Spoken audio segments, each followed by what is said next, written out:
साथियों नमस्कार, जोहार। जीटी रोड लाइव देख रहे हैं आप, मैं अभिषेक सिंह।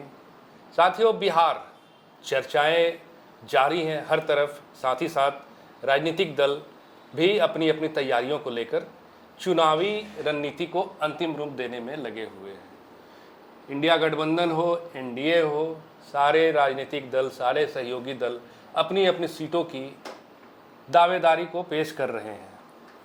इसी संदर्भ में हम भी आज चर्चा करेंगे। हमारे साथ हमारे पॉलिटिकल एडिटर शैलेंद्र सिन्हा जी हैं और उनसे हम ये चीज़ों को समझेंगे कि शैलेंद्र जी, क्या ऐसा लग रहा है इस बार, क्या कुछ होने जा रहा है बिहार में? देखिए, सीटों को लेकर जैसा अभिषेक जी आपने कहा है, तो सबसे ज़्यादा नज़रें तो एनडीए पर ही टिकी है। बिहार के लोगों की भी है, राजनीतिक पंडितों की भी है, विश्लेषकों की भी है। जो एनडीए में इस बार सीट बंटवारे का फॉर्मूला क्या रहता है, जैसे हम लोगों ने पिछले वीडियो में चर्चा किया था, जो कैसे इंडिया गठबंधन में सीटों का जो बंटवारा होगा, कौन कितनी सीटें पर लड़ेंगे, तो वो दर्शक चाहें तो हमारे वो पुराने वीडियो को भी देख सकते हैं, जिसमें अमूमन यही कह रहे हैं जो जो पिछली बार था, चाहे वो एनडीए का हो चाहे महागठबंधन का हो, तो जितनी सीटों पे पिछली बार प्रमुख राजनीतिक दल, चाहे वो जेडीयू हो, बीजेपी हो, कांग्रेस हो, आरजेडी हो, उनमें लड़ी थी, तो वो इस बार वो सब जो है पिछले वाले आंकड़े से कम पे आएंगे, क्योंकि इस बार दावेदार अधिक हैं, नंबर ऑफ पार्टीज ज़्यादा हो गए हैं, तैयारियां इनकी अपने अपने तरीके से अलग हैं। इस बार जैसे पिछली बार अलग चुनाव लड़ने वाली स्थितियों में कई पार्टियां थी, तो वो इस बार गठबंधन में शामिल। देखिए, इस बार उलटफेर तो है शैलेंद्र जी।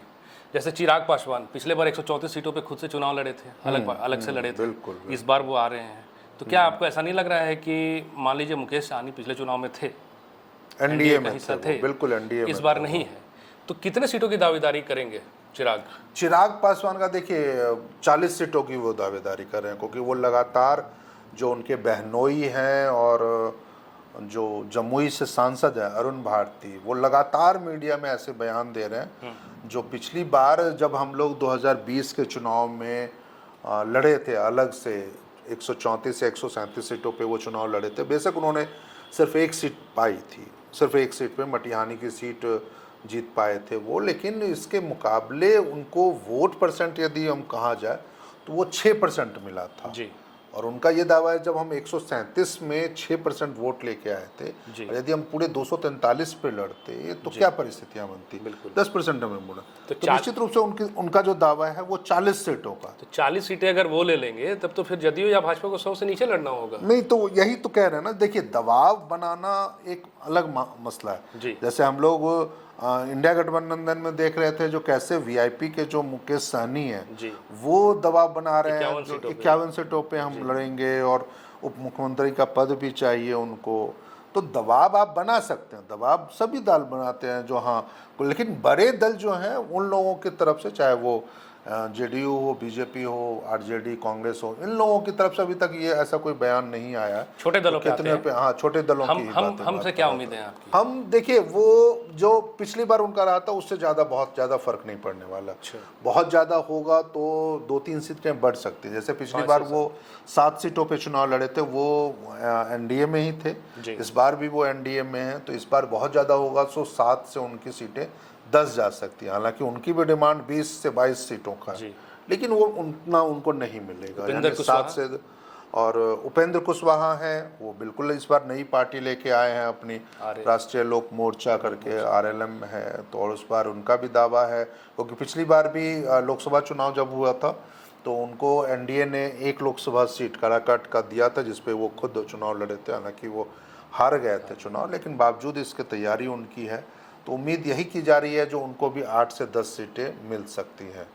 और वो देखना होगा, क्योंकि अभी तक जो एक समझ सकते हैं, जो अपुष्ट आंकड़ा जो आया है, जो जिसकी चर्चा बहुत है, राजनीतिक हलकों में भी है, बिहार में भी, जो हमारी पार्टियों के बीच में उन पार्टी नेताओं से जो बात होती है, तो उसमें यही ये कहा जा रहा है, जो बीजेपी पिछली बार 2010 के चुनाव में 110 सीटों पे लड़ी थी, 2020 के चुनाव में, माफी चाहूँगा, 2020 में 110 सीटों पे चुनाव लड़ी थी, ज़्यादा पे लड़ा था, जदयू 115 सीटों पे लड़ा था। इसके अलावा उस समय वीआईपी उनमें था, एनडीए में था, तो वीआईपी 11 सीटों पे चुनाव लड़े थे। तो इस तरीके का था। तो इस बार बीजेपी 110 से उम्मीद यही की जा रही है जो वो लगभग 100 सीटों पे आ जाएंगे। तो इस बार आपको क्या लग रहा है, जैसा नीतीश कुमार का कहना है कि कम से कम 1 सीटों पे तो हम ज़्यादा लड़ेंगे? हाँ, तो यही मैं कह रहा था आपसे, जो 101 हो सकता है जो जेडीयू के खाते में है, 100 सीटें आ जाए, यदि अमूमन हम लोग ये कर रहे हैं, जो 100 सीट आ जाएंगे बीजेपी के खाते में, यानी 201 सीटें, है ना।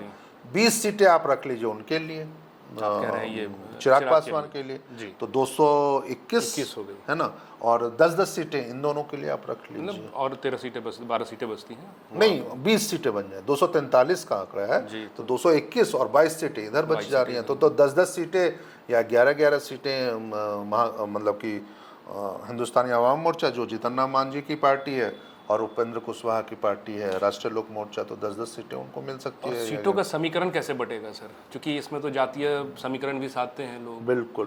तो क्या इस पे क्या लग रहा है आपको? ये तो देखिए, वो तो पार्टियों को तय करना है, मुझे लगता है जो उसमें बहुत ज़्यादा बदलाव की स्थिति शायद नहीं आएगी। और इन्होंने अनाउंस कर दिया अभी 2 दिन पहले, नीतीश कुमार, जो सूचनाएं चल रही हैं वो निराला जो हैं उनकी दावेदारी प्रकट कर दी है वहाँ। हो सकता है, देखिए एक आध सीट के लिए वो अलग बात है, कई बार होता है जो कार्यकर्ताओं को एक संदेश देने के लिए या फिर एक पार्टी की ओर से आप उस नज़रिए से भी आप उसको देख सकते हैं, जो एक सिर्फ सिंबॉलिक संदेश देने के लिए जो इस सीट से हम लड़ेंगे क्योंकि वो नेता हमारे लिए बहुत अहम है, पार्टी के लिए वो बहुत अहम है।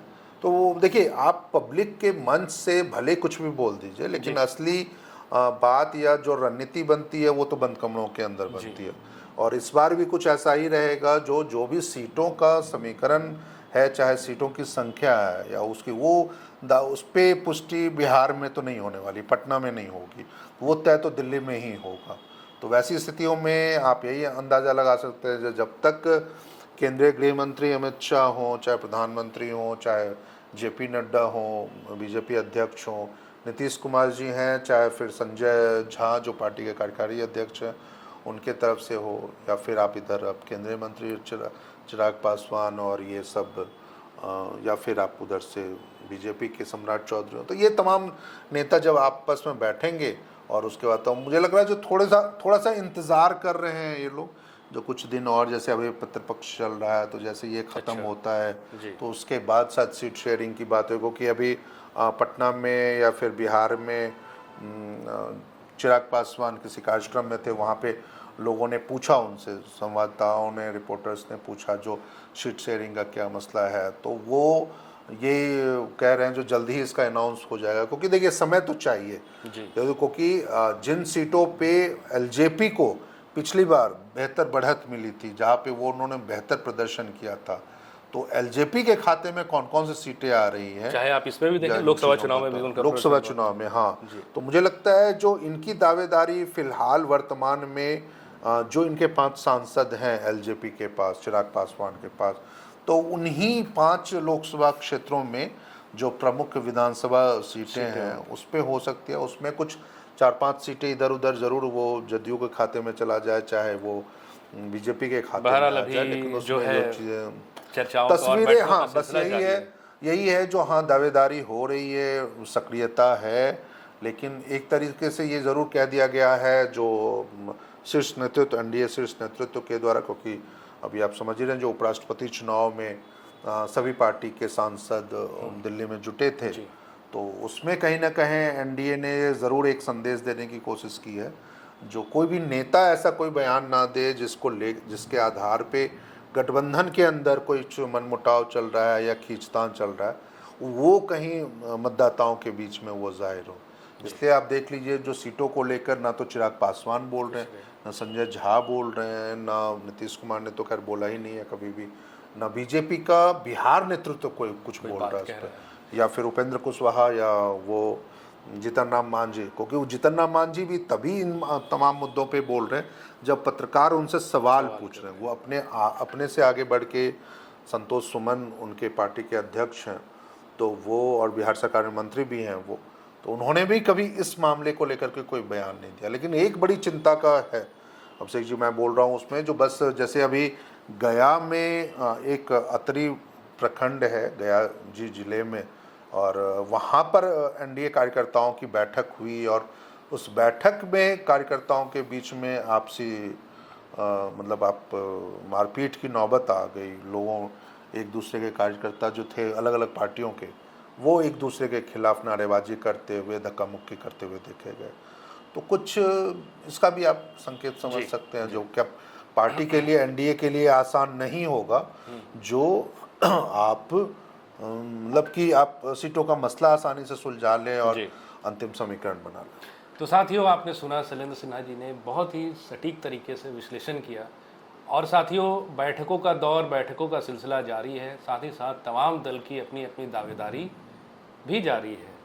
बैठक, ऐसी खबरें भी हैं कि बिहार में हो गई। अब सिरसाला कमान के साथ दिल्ली में आगे बैठकों पे ही ये निर्धारण होगा कि किसके खाते में कितना सीट जाता है। और साथियों, ये आने वाला वक्त ही बताएगा।